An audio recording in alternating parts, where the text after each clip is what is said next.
2장 13절에서 17절입니다. 신약성경 145페이지입니다. 다 같이 함께 읽도록 하겠습니다.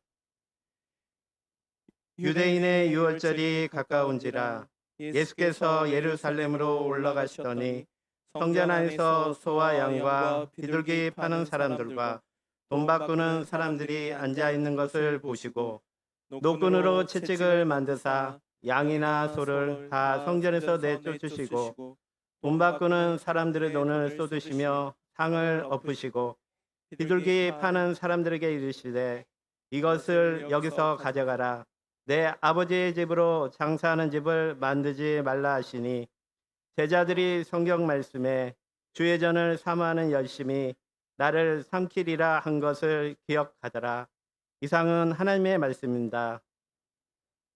조천희 부목사님께서 주님께서 원하시는 교회라는 제목으로 하나님의 말씀을 전하시겠습니다. 많은 은혜 받으시기 바랍니다. 할렐루야. 오예배도 함께 하시는 귀한 성도님들, 특별히 3단 전도 헌신 예배를 통해서 귀한 일꾼들이 교회에 헌신하는 귀한 결단과 다짐이 예배 시간에 있어지기를 간절히 축원합니다.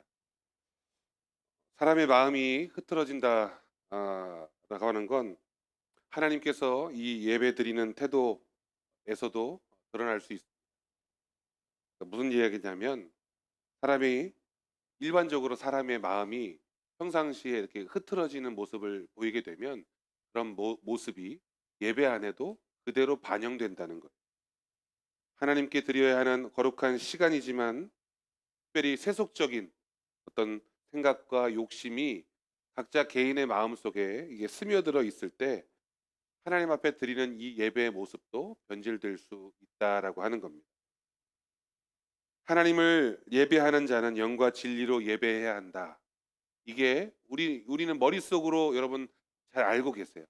하나님을 예배하는 자는 영과 진리로 예배한다라고 하는 사실을 머릿속으로는 알고 있지만 그러나 우리에게 익숙해져 있는 이 현세적인 믿음, 마음은 우리의 신앙이 고난 중에 있을 때에는 여러분 고난 가운데 있을 때에는 우리가 교회에 나와서 하나님 앞에 나와서 간구하고 기도하고 부르짖지만 우리가 평안할 때에는 하나님 앞에 나오는 것이 쉽지 않을 수 있다는 것. 그게 이제 현세적인 믿음의 모습인데 저는 오늘 우리가 읽었던 이 본문 말씀을 통해서 저와 우리 성도들이 하나님이 주시는 말씀을 아멘으로 순종함으로 믿음의 장성한 분량에 이를 수 있기를 간절히 축원합니다. 여러분 오늘 본문은요 우리가 너무 잘 아는 본문이고 주일학교에서 우리 어린 학생들이 종종 배우는 내용입니다. 바로 예수님께서 성전을 깨끗하게 하시는 사건. 이 예수님께서 성전을 청결하게 하신 사건, 이 깨끗하게 하신 이 사건은 네 복음서 모두에 등장하는 내용입니다. 그런데 특별히 공간복음이라고 말하는 마태, 마가, 누가복음과 이 오늘 우리가 읽은 본문 요한복음은 좀 다른 점이 있습니다. 똑같이 예수 그리스도의 성전 청결 사건에 대해서 언급하고 있지만 공간복음에서 마태, 마가, 누가복음에서는 그 시기가 예수님이 그 청결 사건을 성전을 청결케 하신 사건을 했던 시기가 요한복음과 조금 다르다는 거예요. 마태, 마가, 누가복음의 이 사건의 시기는 예수님께서 이제 십자가를 지시기 위해서 이제 얼마 남지 않았어요. 예수님의 공생애가 얼마 남지 않고 이제 마지막 십자가를 짊어지시기 위해서 예루살렘으로 올라오시죠. 그래요? 우리가 아는 것처럼 나귀를 타고 예루살렘으로 입성하십니다. 그 입성하신 그 시기에 성전에 들어가셔서 성전을 깨끗게 하셨다. 이게 마태, 마가, 누가복음이에요. 근데 요한복음에 등장하는 예수님의 이 성경을 깨끗하게 하는 시기는 완전 달라요. 뭐냐 하면 이 요한이 말하는 건 예수님이 공생애를 이제 나사렛에서 가버나움으로 이제 예수님께서 복음을 증거하실 사역을 시작하기 막 하는. 그래서 여러분 예수님의 첫 기적이 어디서 있었죠? 가나의 혼인잔치. 그래요. 가나의 혼인잔치의 사건이 있은 지 얼마 되지 않은 시점에 이 청결 사건이 등장하거든요. 약간 차이가 있습니다. 근데 중요한 건 뭘까요? 중요한 건 다른 시각으로 본다면 예수님께서 성전을 2번 깨끗게 하셨나? 뭐 이렇게 생각할 수도 있고 여러 가지가 있겠지만 중요한 건 뭐냐 하면요. 예수님이 성전을 깨끗하게 하시려고 하신다는 그 의도 속에는 예수님이 사역을 시작하실 때에도 그리고 시작을 마무리하실 때에도 늘 그 마음이 같다라는 걸 볼 수 있습니다. 장사하는 집, 여러분, 예수님이 말씀하시는 것, 하나님이 계신 거룩한 성전이 장사하는 집으로 변질되는 하나님의 성전을 하나님의 성전은 기도하는 집인데 장사하는 집이 되었다고 하는 거예요. 그래서 예수님은 다시금 하나님의 집을 기도하는 집으로 바꾸시기 위해 힘쓰고 계시다라는 것을 오늘 우리가 볼 수 있습니다. 저는 우리 이 말씀들을 통해서 우리 사랑하는 귀한 성도들이 영적으로 도전받고 우리가 교회에서 성전에서는 하나님 앞에 기도하기에 힘써야 하는구나라고 하는 것을 깨닫게 되기를 주의 이름으로 축원합니다. 오늘 본문 13절이요. 13절에 보면 예수님께서 이제 유월절을 맞아서 예루살렘으로 올라오십니다. 유월절은 이스라엘 민족에게 있어 정말 중요한 정말 중요한 절기. 저희가 설이나 추석 이 중요한 절기를 2개라고 본다면 어디에 더 비중을 많이 두세요? 여러분 설 쪽입니까? 아니면 추석 쪽입니까? 추석. 왜요? 네? 저는 나이 1살 더 먹는 설이 더 좋은데 우리 어르신들은 추수하고 풍성한 추석을 더 좋아하시는 것 같아요. 근데 그 추석만큼이나 중요한 절기라고 보시면 이 유월절이라고 하는 건 이스라엘 백성들이 구원을 얻었다. 이제 구원을 받았던 자신들의 조상이 출애굽하면서 하나님의 은혜를 받았던 그 절기잖아요. 그래서 이 시기에 수많은 유대인들이요 이 절기를 지키기 위해서 그래서 하나님 앞에 그 구원의 은혜에 감사하기 위해서 그 어린 양을 잡기 위해 예루살렘으로 옵니다. 그게 유월절이에요. 근데 예루살렘 성전에 모이는데 여러분 우리가 담임 목사님을 통해서 몇 주 동안 이제 구약의 제사법에 대해서 쭉 배워 오셨잖아요. 그러니까 너무 잘 아실 거예요. 그러니까 제사법을 배웠던 것처럼 생각해 보세요. 예루살렘 성전에서 제사가 드려진다는 거예요. 유월절 날. 성전에서 피어나는 여러분 연기, 냄새. 저희는 제사를 막 불 펴놓고 제사를 드리지 않기 때문에 우리 성전에서 나는 향기는 우리 성도들의 아름다운 향기지만 구약 시대에 예루살렘 성전에서 그러니까 예수님 시대든 아니면 구약 시대든 성전에서 나는 모습은 연기와 냄새라는 거예요. 근데 이 연기와 이 냄새가 뭐라고 말씀하셨죠? 선한 영향력이라 그랬죠. 그 연기가 그 냄새가 성전으로 하여 주변에 쫙 퍼져 나갈 때 그 냄새를 맡고 사람들이 알게 된다는 거예요. 뭘요? 여러분 매캐한 냄새, 장작 타는 냄새, 매캐한 냄새일 수도 있고 아니면 짐승의 기름이라든가 뭐 어떤 내장, 콩팥 이런 것들을 꺼내고 이렇게 태우다 보면 뭐 고기 타는 냄새, 살 타는 냄새 뭐 그런 냄새가 나기도 했을 거예요. 갑자기 배가 고파지네. 근데 여러분 또는 소재물이죠. 소재물 곡식 같은 거 거기에 감나무를 이렇게 그 기름을 섞고 또 포도주를 붓고 우리 오늘 배웠죠. 포도주도 붓고 거기에 향유를 섞어서 이렇게 태우는 그러면 또 향긋한 냄새가 퍼져 나갈 거란 말이에요. 자, 그런데 우리는 잘 몰라요. 이게 곡식 타는 냄새인지 밀 타는 냄새인지 기름 타는 냄새인지 포도주 타는 냄새인지 잘 모르지만 유대인들은 알 것 같아요. 그죠? 유대인들은 성전에서 나오는 그 향기가 지금 뭘 태우고 있구나. 어떤 제사가 드려지고 있구나라는 걸 알까요? 모를까요? 그래서 지금 드려지는 제사를 통하여 지금 번제, 화제, 누가 화목제를 드리고 있구나. 누가 속건제를 드리고 있구나 등등등 이런 제사가 드려지는 걸 알 거란 말이죠. 그래서 뭐예요? 누군가 지금 하나님 앞에 속죄의 제물을 드리고 누군가 하나님 앞에 자신의 죄를 자복하고 회개하고 있구나. 누군가 자신의 이웃에게 범죄한 것에 대해서 배상하고 그 책임을 또 하나님께도 돌려드리면서 하나님 제가 하나님께도 갚겠습니다 라고 말하는 이런 속건제 어떤 양심, 그런 제사, 배상제를 드리고 있구나라는 거예요. 누가 소제를 드리면서 누가 곡식을 태우고 소제를 드리고 있네. 향긋한 냄새가 나네. 누가 이 소제를 통해서 제사장들이 일용할 양식, 먹을 수 있는 공개를 하고 있구나라는 걸 알 수 있단 말이죠. 여러분, 주님께서 원하시는 교회, 주님께서 원하시는 모습은 어떤 모습일까? 바로 이런 모습이라는 거예요. 성전 안에서 행해지는 것들을 통해서 우리 주변에 많은 사람들이 영향력을 받는, 어떤 영향력이요? 선한 영향. 교회가 저런 일을 하고 있어? 와, 교회가 저런 일도 하고 있단 말이야? 라고 하는 선한 영향력. 다행인 거는 우리 교회가 그런 선한 영향력을 정말 넉넉하게 잘 끼치고 있다는 것에 늘 감사드립니다. 여러분들도 그러한 선한 영향력을 끼치는 우리 교회에서 또 적극적으로 여러분들이 함께 기도하고 동역해 주시기를 간절히 소망합니다. 여러분, 그런데요, 이렇게 성전 안에서 하나님을 섬기는 그런 경건한 분위기보다 지금 예수님이 막 이게 딱 맞닥뜨린 모습은 어떤 모습이라고요? 왁자지껄하고 시끌벅적하고, 이건 소똥 냄새, 양똥 냄새, 염소똥 냄새, 비둘기 똥 냄새, 그리고 이 짐승들이 일으키는 먼지들, 사람들이 저마다 사고 파는 흥정하는 소리, 돈 바꾸면서 떨그렁거리는 동전 소리 등등등, 하나님의 성전에서는 들리지 말아야 할 여러 가지 소리들이, 여러 가지 복잡한 모습들을 예수님이 보셨다는 겁니다. 여러분, 사진 한번 보여주세요. 헤롯 성전의 상상도예요.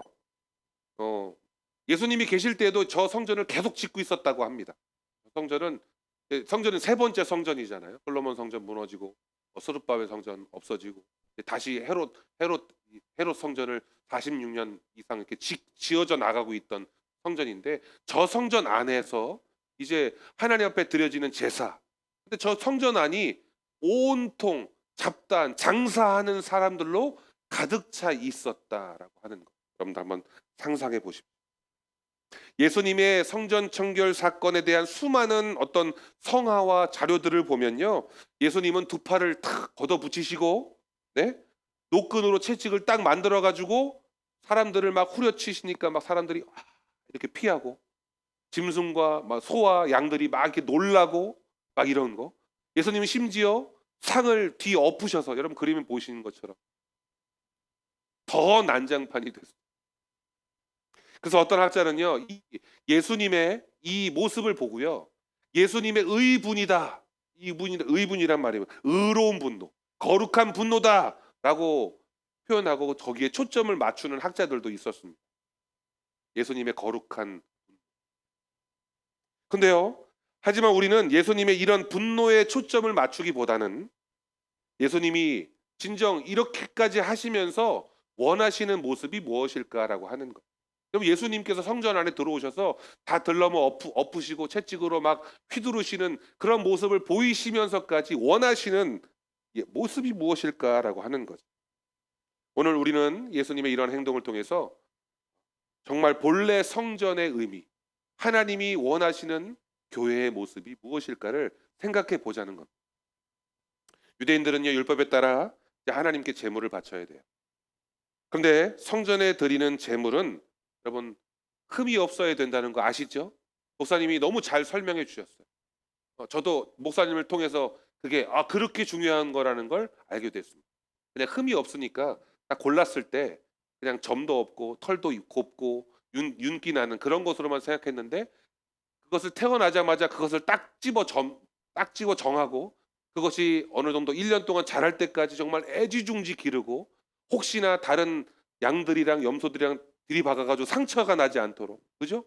다른 뭐 개나 일이나 이런 것들이 와서 한번 맛이나 좀 볼까 깨물지 않도록, 상처 나지 않도록, 여러분 병에 걸리지 않도록 정말 1년 동안 애지중지 기른 거, 여러분 그런 걸 흠이 없는 것이라고 말한단 말이에요.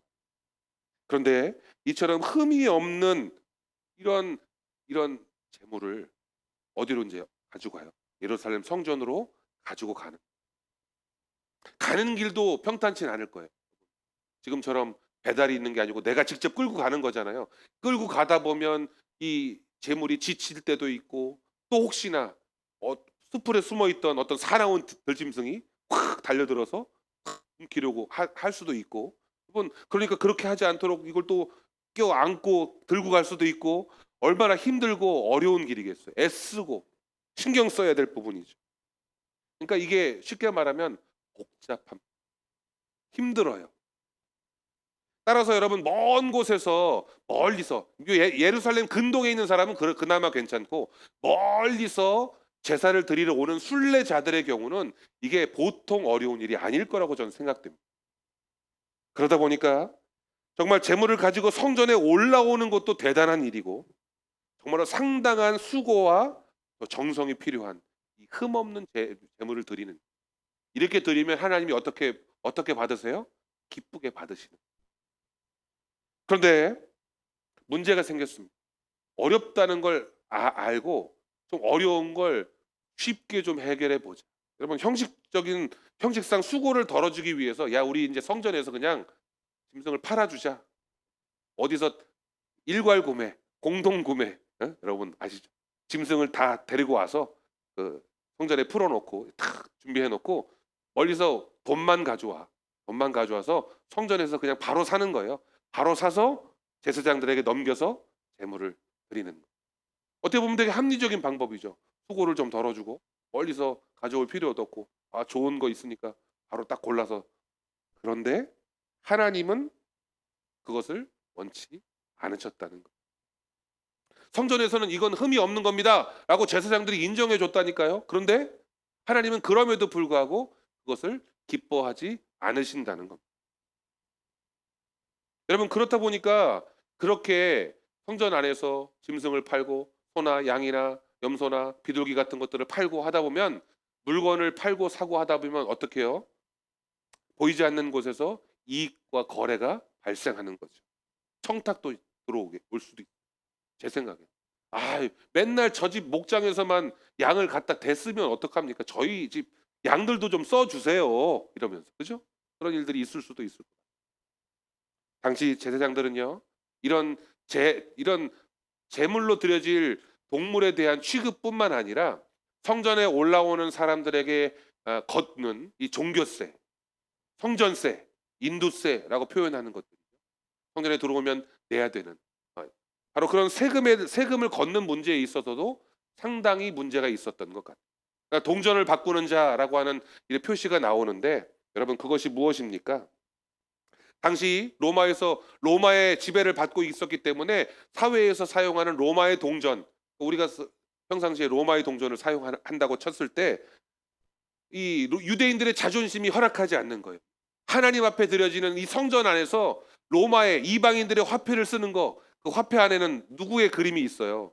로마 황제의 얼굴이 들어가 있잖아요. 초상이 들어가 있잖아요. 우상 숭배다 여기는 거예요. 안 돼. 그러면서 자신들의 유대인의 화폐로 바꿔 환전해서 헌금을 내라는 거죠. 그런 요구를 백성들에게 합니다. 자, 그러면서 또 문제가 생겨. 시중에 가면 유대인의 화폐와 로마의 화폐를 대략 몇 대 몇의 비율로 바꿔줄 텐데 급하다 보니까 그 유대인의 화폐를 조율하는 그 성전에서 높은 폭리를 취할 수도 있다는 거죠. 자, 하나님이 임재하고 있는 그런 거룩한 장소가 아니라 돈벌이의 장으로 변질되어 버린 예수님의 그 시대의 그 성전. 예수님이 얼마나 기가 막히셨을까. 물론 아셨을지도 모르지만 그것을 현장에서 보신 예수님의 모습이 이 분노, 예수님의 모습으로 표출되고 있습니다. 여러분 오늘날 우리가 드려지는 예배 모습 어떨까요? 사진 하나 보여주세요. 현대인의 예배 안에 여러 가지 요소들을 집어넣습니다. 예배 안에 춤도 있어요. 음악, 노래, 뮤지컬 여러 가지 요소들이 예배 안에 막 들어와 있습니다. 미국 기독교 미디어 편집장으로 유명한 비비안 브리커라는 사람이 이런 이야기를 했습니다. 우리의 예배가 하나님이 받으시는 바라시는 참된 예배가 아닌 정말 단순한 공연으로 끝날 수도 있다라고 경고했다는 겁니다. 왜냐하면 이 미국의 수많은 큰 대형 교회들이 이처럼 좀 더 사람들에게, 청중들에게, 성도들에게 좀 더 깊이 다가가기 위해서 막 여러 가지 어떤 이벤트들과 다양한 문화적인 요소들을 예배에 접목시키다 보니까 어떻게 보면 '예배야? 공연이야?' 라고 하는 걸 헷갈릴 정도의 그런 모습들이 있다는 것이고, 그런 모습들이 오늘날 한국 교회에도 많이 들어와 있다라고 하는 겁니다. 여러분, 사실 이런 예배 요소가 나쁘다는 건 아니에요. 나쁘다는 건 아니지만 여러분, 다만 무엇에 집중하고 있느냐에 대한 차이가 아닐까 생각합니다. 이 비비안 브리커가 내가 드리는 예배가 단순한 공연인지 아닌지를 알 수 있는 세 가지 방법이 있다고 합니다. 첫 번째는요, 음악에 초점이 맞춰져 있을 때라고 정의했어요. 사실 제가 우리 교회 처음 왔을 때 솔직하게 말씀드리는 거예요. 솔직히 처음 왔는데 이제 인사를 드리고 첫 주 예배를 저 뒤에서 이제 서서 드렸어요. 주일 1부 예배, 2부 예배 이렇게 드리는데, 저는 그런 시설과 그런 어떤 찬양팀, 뭐 이런 세션들 이런 게 잘 갖춰져 있었던 교회에 있다가 우리 교회에 딱 오고 나니까 좀 답답한 마음, 답답한 마음이 들었어요. 좀 더 아름답고 멋있고 이렇게 찬양을 할 수 있지 않을까? 또 성도들이 또 그런 걸 원하지 않을까? 뭐 그런 생각들을 나름 가졌었단 말이죠. 근데 제가 불과 얼마 전까지 그런 비슷한 생각들을 계속 가져오다가 이 설교를 준비하면서 제 마음을 바꾸게 됐어요. 내가 찬양이라고 하는 것, 물론 예배의 중요한 요소이긴 하지만 찬양이라고 하는 것에 너무 중점을 두고 정작 이 예배 안에서 영광을 받으시는 하나님에 대해서는 초점을 잃어버렸다라고 하는 것을 저 스스로 돌아보게 되었다. 우리가 드리는 참된 예배가 진정성보다 어떤 음악적인 수준, 형태, 뭐 이런 것들에 초점을 맞추어 바라보다 보면, 여러분, 현대 교회에 많은 성도들이요 수평 이동을 합니다. 지금 교회 이렇게 돌아다니는 분들은 아예 초신자들은 거의 없어요. 그냥 예전에 신앙생활을 하다가 잠시 쉬었다가 다시 뭐 이사 오면서 이렇게 교회를 옮기시는 분들이 대다수거든요. 그러다 보니까 교회 예배들을 정말 많이 경험해 봤습니다. 아주 가깝게만 해도 우리 이 분당 저쪽에 야탑이나 저쪽에 큰 교회들이 있잖아요. 잘 갖춰진 교회들 보면 웬만한 방송국 뺨치는 그런 아름다운 찬양을 막 드려요. 막 효과도 막 불빛이 번쩍번쩍하고 그렇게 예배를 드리고 있는데, 그런 어떤 그런 모습을 바라면서 교회를 선택하는 사람들이 많다는 겁니다. 어떤 사람들이 야 우리 교회 찬양이 너무 후지다. 후지다는 말이 사투리 너무 이상해. 이렇게 말하면서 교회를 선택하는 것에 대해서 좀 보류 이렇게 있는 사람들이 진짜로 있다는 거예요. 그러면 뭐예요? 어떤 그 교회의 찬양의 수준, 찬양이 다이나믹하거나 악기 치는 사람이 정말 잘 친다, 연주를 잘한다 등등, 아니면 음악을 믹싱하는데 소리가 너무 듣기 좋아, 아니면 조명이 너무 아름답게 표현돼 있어, 뒤에 보이는 영상이 정말 영상을 뽑아내는 능력들이 정말 다채로워 방송국 같아. 이게 무엇을 의미하냐고요? 예배를 쇼핑한 이 브리커라는 사람이 말하는 거예요. 예배를 쇼핑하는 세대가 된다는 거예요. 교회는요 어떤 공연자를 위한 공간이 아닙니다, 여러분. 바로 저와 여러분 같이 하나님을 예배하는 자들의 공간이에요. 지금 저와 여러분은 뭐 하고 있죠? 예배를 드리고 있습니다. 하나님의 말씀을 전하는 사람, 그리고 하나님의 말씀을 듣는 여러분, 서로 공감하고 소통하면서 오늘 주신 그 말씀이 우리에게 무엇을 원하시는지를 깨닫게 하는 이 시간, 하나님이 이 시간을 기뻐하시는 거예요. 어떤 하나님을 찬양하기 위한 필수적인 어떤 악기나 미디어 장치 필요하지요. 하지만 그것이 우리의 마음에서 하나님을 향한 하나님께서 원하시는 예배에 방해가 되는 요소로 작용해서는 안 된다는 겁니다.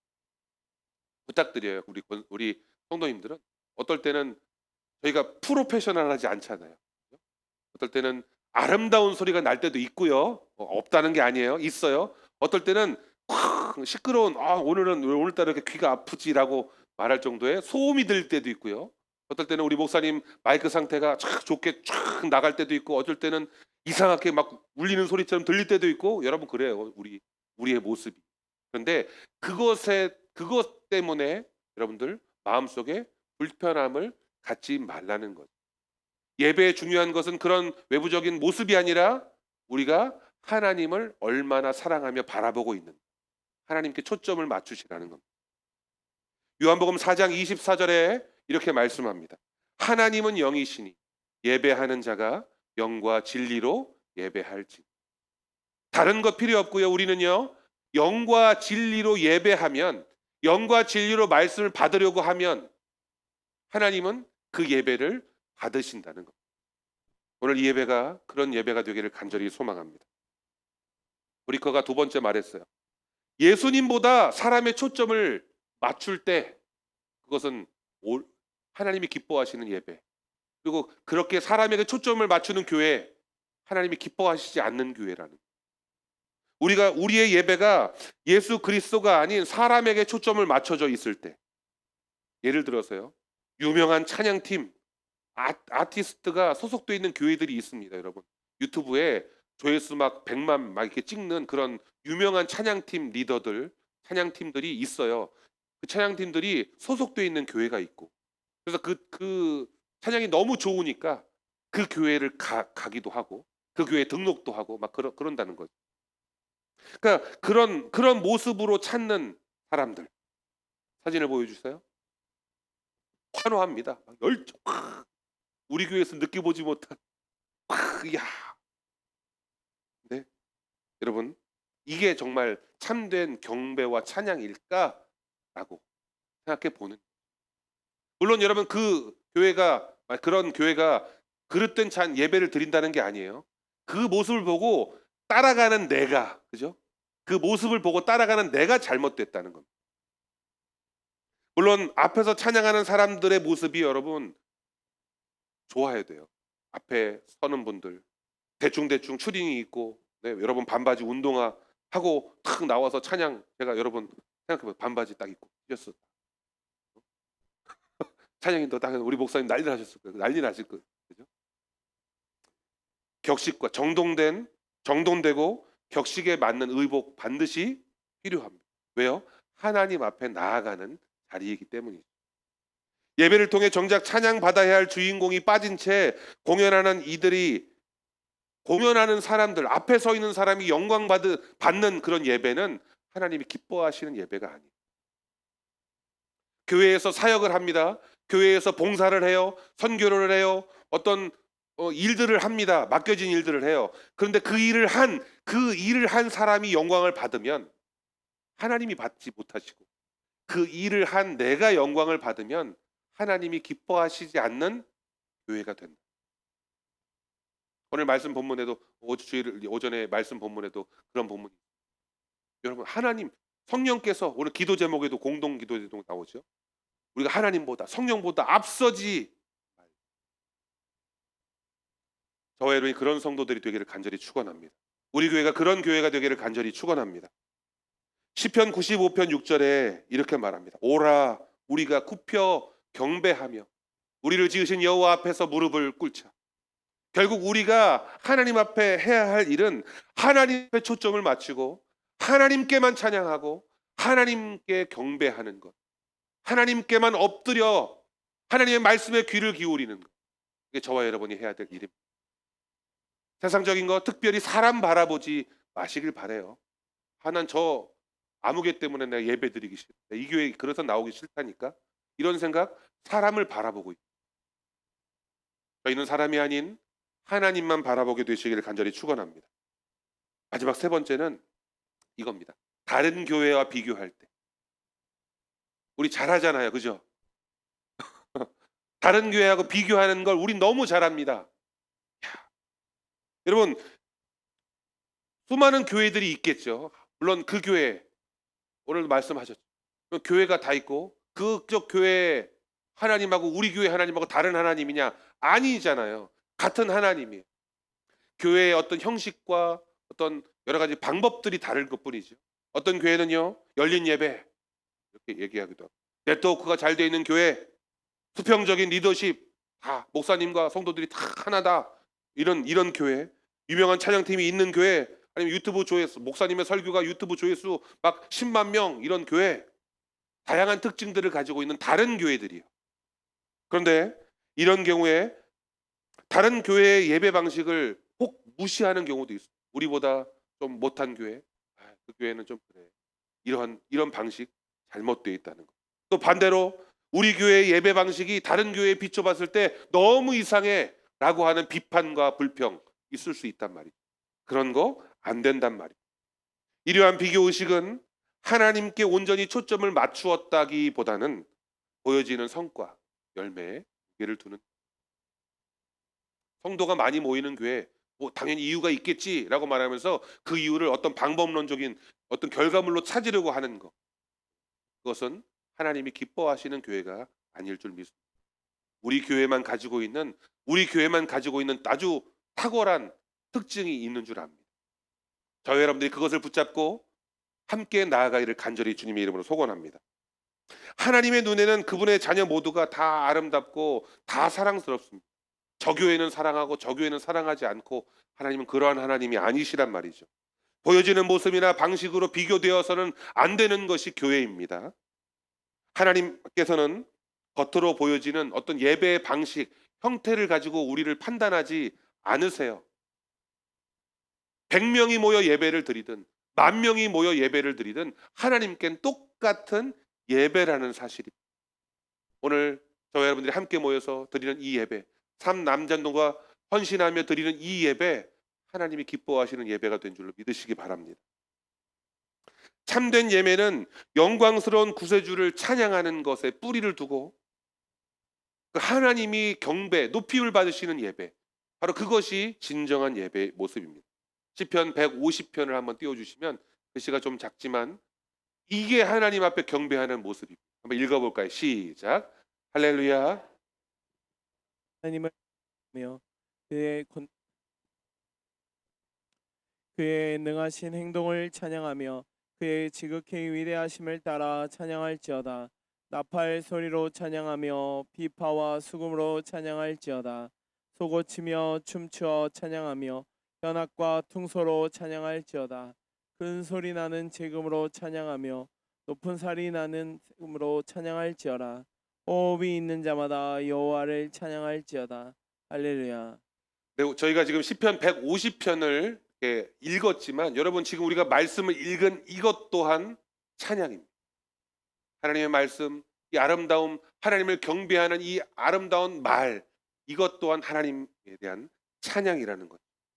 우리의 예배가 외적인 것에 초점이 맞춰졌다고 생각이 된다면, 여러분, 그것은 의지적으로 반대로 생각하면요, 마음만 돌리면 다시 하나님이 기뻐하시는 예배로, 하나님이 기뻐하시는 교회로 돌아올 수 있다라고 하는. 야, 찬양이 왜 저래? 목사님 설교가 정말 언제 끝나는 거야? 예배 끝나고 모임이 있는데 피곤하네 등등요. 여러분, 이런 마음에서 다시금 주님께로 돌아서는 예배를 드리시기를 바랍니다. 시편 29편 2절에 여호와의 이름이 합당한 영광을 돌리며 거룩한 옷을 입고 여호와께 경배할지어다. 여러분, 진정한 경배와 찬양 어떤 모습일까? 사진 하나 보여주시면 누군지 아시겠습니까? 네? 그렇죠. 딱 저 모습만 봐도 알 수 있는 사람입니다. 블레셋에서 빼앗겼던 법궤를 되찾아가지고 돌아올 때에 왕이죠. 왕의 채통이 있어요. 왕이 입는 옷도 있습니다. 근데 그것들을 다 벗어 던지고 옷이 흘러 내릴 정도로 지금 그 법궤, 하나님의 언약궤 앞에서 춤추고 있는 거예요. 자, 이 의미가 무엇입니까? 주님께서 우리에게 함께 하시기 위해서 오시는 거잖아요. 하나님의 임재를 지금 바라보고 다윗은 기뻐하는 겁니다. 여러분, 예배라는 건 바로 그런 거예요. 우리 안에 임재하시는 이 예배 가운데 이 공간에 오시는 하나님, 임재하시는 하나님을 기뻐하는 거예요. 그러니까 주위의 사람들을 의식할 필요가 있어요, 없어요? 없어요. 왕이지만 왕의 채통도 다 내려놓고 다윗은 지금 하나님의 임재를 찬양하는 겁니다. 온몸으로.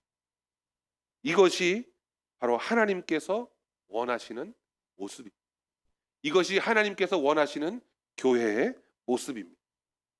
여러분, 주변 사람들에게 이상한 눈으로 보여질 수 있어요. 그럼 뭐 하는 거야? 좀 더 우리가 다른 사람보다 좀 더 좀 열심히 한다면 새벽 예배도 나오고 철야도 하고 밤샘 기도도 하고 막 이렇게 막 남들이 하지 않는 뭔가 특별한 신앙생활을 막 하면 사람들은 이상하게 바라. 그러나 하나님 보시기에는 심히 좋았을 모습, 바로 이 다윗의 모습. 그리고 여러분의 헌신과 여러분의 순종을 다른 사람들은 혹 비웃고 조롱할지 모르겠지만 하나님은 어떻게 해요? 심히 좋았다라고 말씀하실 모습이라는 거예요. 그것이 주님께서 원하는 진짜 예배, 진짜 교회의 모습. 16절입니다. 16절에 보면 예수님께서는 아버지께 초점을 맞추지 못하는 유대인들을 향해 이렇게 말씀하셨습니다. 읽어볼까요? 시작. 비둘기 파는 사람들에게 이르시되 이것을 여기서 가져가라. 내 아버지의 집으로 장사하는 집을 만들지 말라 하시니. 내 아버지 집으로 뭐뭐 하는 집을 만들지 말라. 장사하는 것에다 다 다른 거 다 갖다 붙여도 돼요. 내 아버지 집에 뭐 하는 집 만들지 마. 내 아버지 집을 뭐 하는 집 만들지 마. 예수님께서는 여기에 강한 명령을 사용하고 계시다는 겁니다. 예수님의 행동은 단순한 분노의 표현이 아니라 성전 본래의 거룩함을 회복하라고 하는 강력한 여러분 메시지입니다. 물론 우리 예배, 이 교회 성전이 신교하고 교제하고 나눔하는 곳이기도 합니다. 성격 그런 어떤 기능을 가지고 있어요. 하지만 그것이 주된 목적이 되면 될까요, 안 될까요? 바로 하나님께서 중요하게 원하시는 것, 성전의 고유한 하나님의 교회, 하나님이 원하시는 교회의 특징을 우리가 붙잡고 나아가야 합니다. 하나님께 드리는 예배가 인간의 탐욕 그리고 그 거래로 더럽혀져서는 안 된다라고 하는 것. 말씀을 맺겠습니다. 사랑하는 성도 여러분, 주님께서 원하시는 예배, 교회는 어떤 모습일까요? 바로 주님께서 주신 사명을 이루기 위해서 기도하는 교회다라고 첫 번째로 정의하고 싶어요. 요즘 교회들이 텅텅 비어갑니다. 여러분, 단지 한 주에 몇 번 예배를 드리기 위해 존재하는 교회들이 적지 않습니다. 근데 이러한 교회들을 우리는 건강한 교회다라고 할 수 없어요. 우리에게 맡겨진 사명을 바로 인지하고 하나님께서 그 일들을 이루기 위해 순종함으로 나아오는 성도들을 부르셨고, 그러한 성도들로 가득 찰 때, 교회가 가득 찰 때 비로소 그 교회는 사명을 감당하는 교회, 하나님이 기뻐하시는 교회, 그 안에서 드려지는 예배가 참된 예배가 될 줄로 믿습니다. 여러분의 사명이 무엇입니까? 하나님이 여러분에게 주신 사명이 뭐죠? 각자에게 있을 거예요. 다 똑같다고 말할 수 없죠. 여러분, 말씀을 읽고 신앙생활을 하다 보면 또 그 믿음 안에서 하나님이 주신 사명이 무엇인지를 여러분 발견하게 되실 것인데, 그 사명을 위해서 여러분 함께하는 교회가 되기를 바랍니다. 우리 교회가 그런 교회가 되기를 간절히 축원합니다.